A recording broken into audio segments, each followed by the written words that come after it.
Je propose que nous écoutions sans plus attendre, Anna, Zielinska, donc qui est maîtresse de conférences en philosophie à l'université de Lorraine et qui va nous parler de, l'écueil éthique de la philanthropie sanitaire. Merci infiniment. Merci beaucoup vraiment pour cette invitation. Je suis absolument ravie d'être là.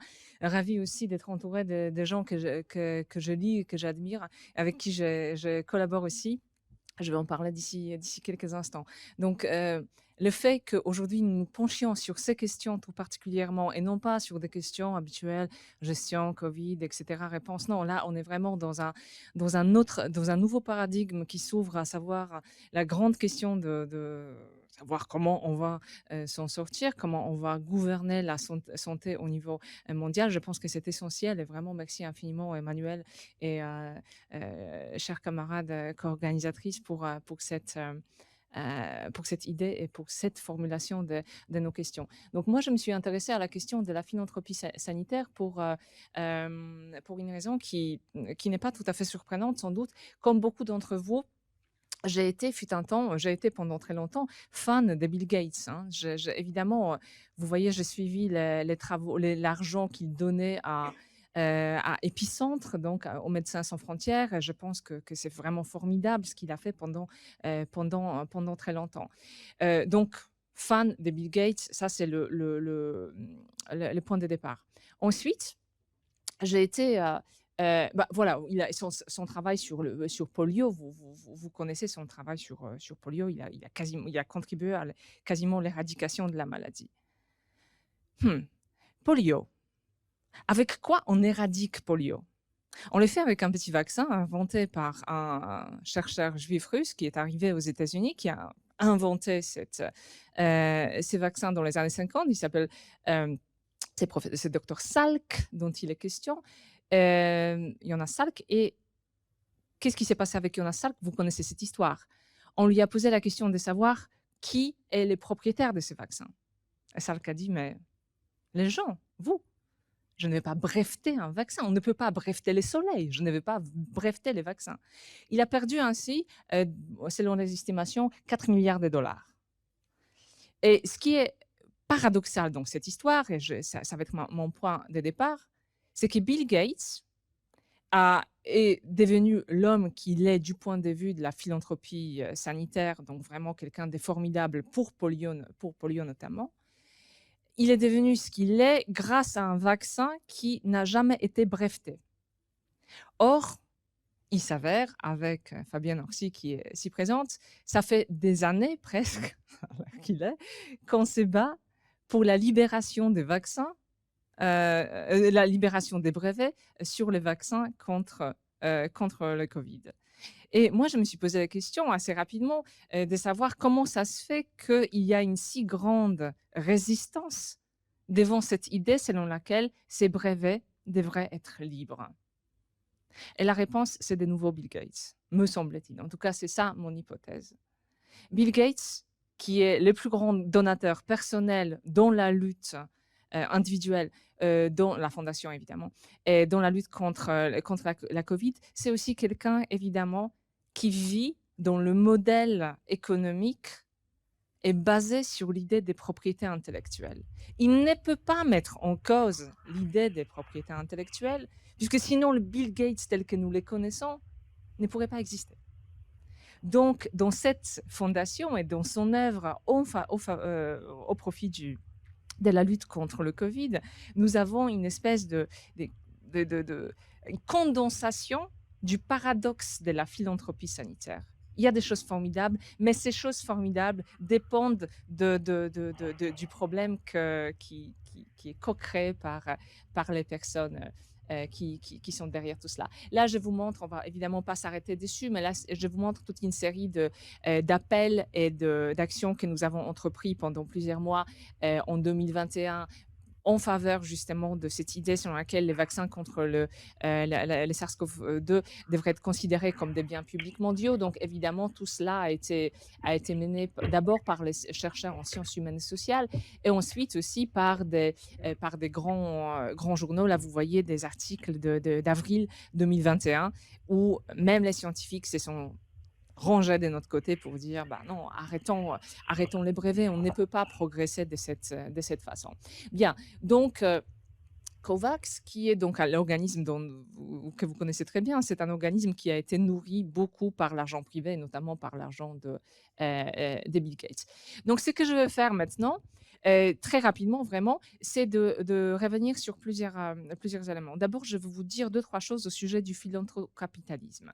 Donc, de cette idée selon laquelle la philanthropie et le capitalisme forment un duo de choc formidable qui va effectivement faire progresser l'humanité. Évidemment, ce qui en découle, ce sont des choses tout à fait problématiques, mais pas encore, évidemment mauvaises, pour ainsi dire, pas encore contestables à proprement parler. Donc, quelques instants plus tard, je vais vous parler des choses véritablement contestables qui découlent de la philanthropie à une très grande échelle. Ensuite, quelques remarques sur les conséquences exactes de la philanthropie dans les contextes de la gestion, sanitaire en général, pour enfin donner, la voix à quelques personnes donc, des pays du Sud, qui m'ont fait l'honneur de partager leurs, réflexions à ces propos et dont les positions sont tout à fait, beaucoup plus riches que ce que je vais essayer de vous dire. Donc, attendons quelques instants. Donc, capitalisme, c'est quelque chose c'est un phénomène qui s'est renforcé dans les années 1980, même si évidemment, ces phénomènes autant que tel, il est connu depuis les années, je ne sais pas, 1910, 1920, avec notamment Monsieur Carnegie, Carnegie Hall, vous connaissez. Donc derrière cela, vous avez Monsieur Carnegie qui est un industriel américain extrêmement riche et qui est un industriel qui traite ses ouvriers vraiment comme comme des objets échangeables. Donc d'un côté, un grand donateur, d'autre côté, quelqu'un qui va écraser évidemment des syndicats voilà, euh, pour ne pas forcément donner à ces gens-là des places qu'ils méritent. Bien, donc là, il y a un ouvrage comme ça qui a été publié en 2008, qui est devenu un tout petit peu un manuel de la philanthropie dans des grandes entreprises. C'est un ouvrage dont le titre, vous voyez ici, évidemment, avec cette idée derrière, selon laquelle la gestion capitaliste des affaires publiques serait plus efficace que la gestion étatique. Et c'est au nom de cette efficacité que les philanthropes se sont dit: «Bah, très bien, les impôts, on va plutôt éviter.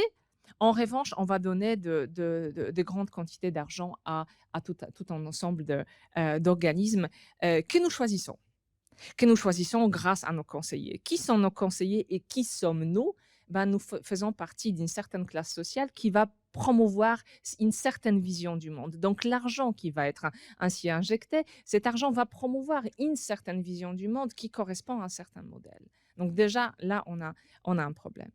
Donc le problème du philanthrocapitalisme sont tout à fait classiques et ils ont été observés par des chercheuses et des chercheurs qui travaillent dessus. Donc évidemment, l'absence de la responsabilité, de la transparence des acteurs philanthropiques privés, c'est une évidence. Euh, la philanthropie allège certains déficits étatiques et se substitue à des luttes structurelles. Donc du coup, on a le sentiment que ça va mieux dans un endroit. En revanche, le mal structurel n'est pas soigné. Donc, quand les donateurs euh, s'écartent, les choses reviennent à ce qu'elles étaient autrefois, voire elles empirent, puisque personne n'a fait d'effort pour travailler sur les structures. Donc, par ailleurs, une autre difficulté, mais de nouveau, elle est ambiguë, c'est cette idée selon laquelle de nombreux philanthropes aujourd'hui et dans les passés ont gagné leur fortune grâce à des stratégies commerciales qui exacerbent les mêmes inégalités sociales et économiques auxquelles les philanthropes prétendent remédier. Donc c'est quelque chose qu'on voit déjà chez M. Carnegie, mais qui se retrouve finalement jusqu'à aujourd'hui. Et voilà. Donc il y a des initiatives tels que Giving Pledge, donc la promesse de donner, où les milliardaires s'engagent à donner au moins la moitié de leur fortune. Mais ces mécanismes n'ont aucun, ces initiatives n'ont aucun mécanisme d'application et on a vraiment l'impression qu'il s'agit ici de faire vivre une image de façade de sacrifice de ce genre. Donc, on achète des indulgences. Il y a vraiment ce travail sur la présence publique. Où va l'argent donc de la philanthropie? Donc, selon l'idée reçue, l'argent est transféré des riches vers les pauvres, sauf que apparemment, selon les études, là je cite évidemment, vous avez des sources en bas des images, ce n'est pas si simple puisque aux États-Unis, à peine une cinquième de l'argent donné par des grands donateurs va aux pauvres. Or, les taxes, je veux dire l'imposition sur cet argent, évidemment, comme en France, il y a tout un ensemble euh, de mécanismes qui permettent de payer moins d'impôts si vous donnez de l'argent.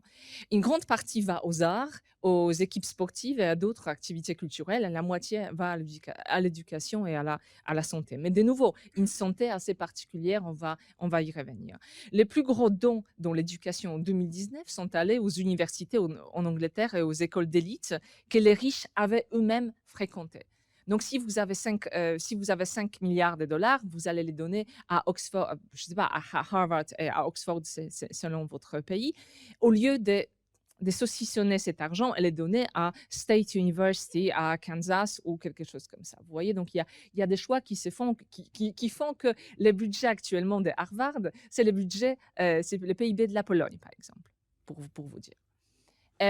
Donc, ce rôle de la philanthropie privée explose ces dernières années. La seule fondation Gates, par exemple, a donné 5 milliards de livres sterling en 2018 à l'organisation nationale à l'organisation, à l'OMS, l'Organisation mondiale de la santé. Oui, qui a les pouvoirs dans le contexte de la philanthropie? Donc, parfois, les intérêts des donateurs coïncident avec les intérêts évidemment des pays ou des communautés ou des ensembles qui reçoivent l'argent. Mais d'autres fois, ces intérêts les intérêts des philanthropes vont à l'encontre des intérêts soit de la communauté, soit du pays au sein duquel les philanthropes agissent. Et comme il s'agit vraiment des budgets énormes, ça peut peser sur l'équilibre du pays dans son ensemble. J'aurais voulu vous faire, par exemple, ici, une petite analyse que je n'ai pas le temps de faire, mais du travail de George Soros dans le contexte de la transformation économique en Europe de l'Est dès 1989. Il y a plusieurs choses tout à fait critiquables à dire à ces propos. Bien, donc, le problème de cet argent aussi, c'est que quand il est donné selon la volonté du donateur, comme je l'ai déjà dit, mais peut-être souvent, ou parfois, c'est donné de façon non conforme à des priorités des gouvernements démocratiquement élus et contrairement aux priorités des autorités locales. Donc, c'est quelque chose qui contribue à renforcer le caractère non démocratique de la philanthropie.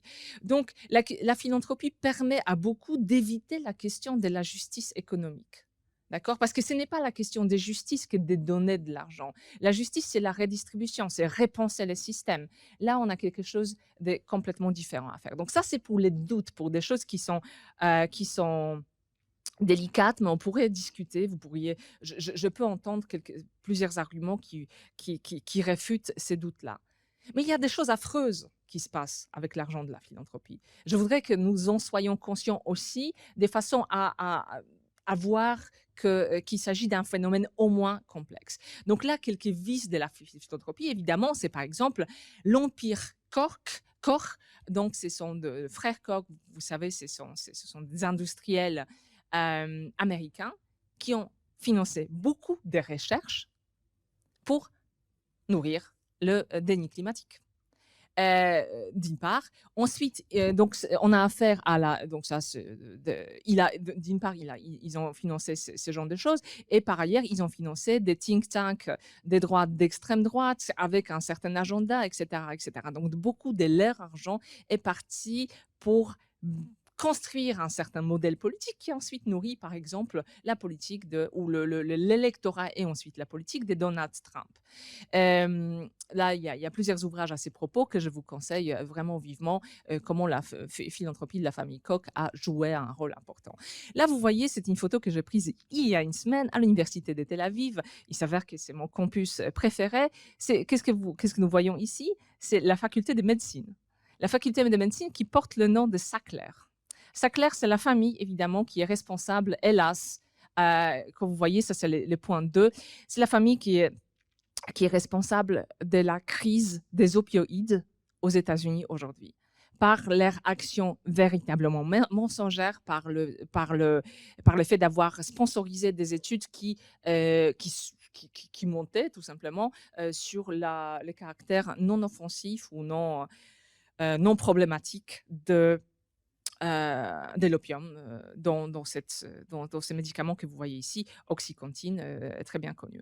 Donc ça, c'est une philanthropie qui est très difficilement, voilà, c'est là encore quelques années plus tard. Une autre philanthropie, c'est la philanthropie maintenant moins concentrée, mais c'est l'argent des évangéliques américains qui sponsorise des organisations internationales, des missions internationales dans des pays comme Kenya ou Ouganda, où, avec des gens comme Scott Lively, on a introduit depuis une vingtaine, trentaine d'années un agenda LGBTophobe à une très grande échelle qui a conduit à des discussions depuis quasiment une dizaine d'années sur la loi permettant l'introduction de la peine de mort à l'égard des personnes homosexuelles à Ouganda. Et tout ça, c'est avec de l'argent donc de ces types. Là, je ne vais pas entrer dans les détails de schémas financiers qui sont derrière la philanthropie, comment la pseudo-philanthropie permet à vraiment des milliards de dollars de s'échapper des États-Unis ou en tout cas d'être congelés sur des comptes tout à fait problématiques. Donc ça, c'est pour vous dire qu'il y a hélas des choses dont nous devrions nous méfier des façons actives et il y a des choses qui suscitent juste des petites hésitations. Bien, maintenant, on en a déjà parlé, je l'ai dit très rapidement, je cite ici Guillaume Lachenal de Sciences Po, mais il y a d'autres personnes qui ont travaillé dessus. Effectivement, la philanthropie médicale, cette fois-ci, vise l'investissement plutôt dans l'innovation, plutôt dans des solutions un peu miracles, et non pas l'investissement dans la reconstruction des structures de santé. Donc, on a effectivement des conséquences de cela. Ça, c'est Lachenal qui a fait des interviews et qui nous dit qu'il a discuté avec des personnes en Afrique. Justement, il a pu constater que la santé publique n'était plus qu'un souvenir dont les personnes âgées parlaient souvent avec nostalgie, comme d'une époque où on pouvait obtenir des médicaments et se faire soigner gratuitement. D'accord? Donc, c'est un autre modèle qui est promu aujourd'hui avec l'argent de la philanthropie. Et il y a effectivement cette tension aujourd'hui. Cette tension entre l'innovation médicale d'une part, et la volonté de reconstruire structurellement les pays, notamment certains pays africains. Et cette tension a été traitée par Bill Gates, notamment, qui en 2005 disait que l'éradication de la variole par la vaccination ne nécessitait pas, si vous voulez, de changer la structure des pays. Il nous dit il n'est pas nécessaire d'éliminer la pauvreté. Là, il parle du paludisme, pardon. Il n'est pas nécessaire d'éliminer la pauvreté pour faire reculer le paludisme. Ce que nous devons faire, c'est produire et fournir un vaccin.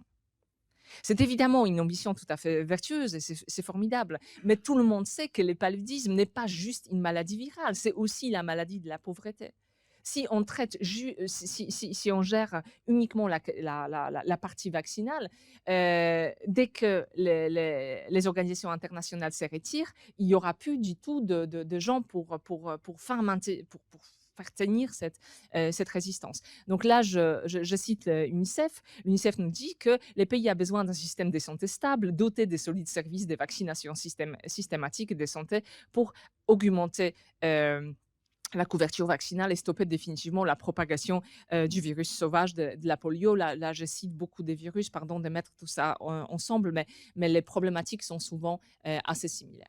Très bien. Donc ça, c'est ma partie, si vous voulez. Et je vais terminer avec mes deux camarades qui font partie d'un groupe avec lequel je travaille depuis 2 ans sur ces questions, les groupes indépendants basés à Londres, mais de facto international. Et euh, mon amie Nidhi qui travaille qui est actuellement au Nigeria, elle me dit: «Bah oui, le problème de cette histoire, c'est que ce qui nous est donné, ce sont des choses qui paraissent bonnes aux donateurs et finalement la question que nous posons, c'est la question de savoir si cette volonté de nous imposer ça, c'est parce que ça les arrange?» Ça c'est la version pessimiste, ou parce qu'ils pensent que ça nous arrange. Ça, c'est la version optimiste. Donc, voilà, là, on a une vision extrêmement critique de cette philanthropie sanitaire qui impose une certaine vision des choses à l'Afrique notamment. Mais ce n'est pas la seule vision qui est possible. Maintenant, allons au Ghana.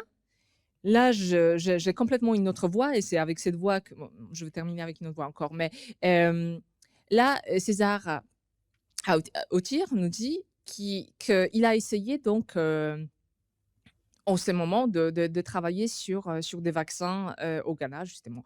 Et il nous dit quoi? Bah, il nous dit que le gouvernement, actuellement au Ghana, hélas, n'est pas suffisamment coopératif. Et de facto, j'aurais pu citer en détail vraiment tout ce qu'il nous dit, mais il accuse le gouvernement du Ghana aujourd'hui de reproduire des politiques coloniales qui consistent par exemple à extraire, à vendre des ressources naturelles, etc., contre les communautés indigènes, donc contre les régions. Donc, les gouvernements se trouvent dans cette politique post-coloniale, ou je ne sais pas comment l'appeler, s'opposent à certaines régions, à certaines communautés au sein du pays même. Et c'est là où les organisations internationales, les ONG, sponsorisées évidemment par la philanthropie internationale, sont la seule solution. Donc là, il nous dit la distribution des vaccins importants pour les enfants dans des pays où une guerre civile oppose les gouvernements centrales à certaines régions. Après diverses réunions avec des organisations des sociétés civiles, nous avons choisi de nous tourner vers la philanthropie. Donc, après toute la critique que je vous ai donnée, je vous donne quand même cette image, évidemment, pour que votre vision de choses soit complète. Donc là, c'est un petit extrait que je ne veux pas lire d'un article que j'ai coécrit avec un autre camarade donc, qui dirige le groupe dont je vous ai parlé.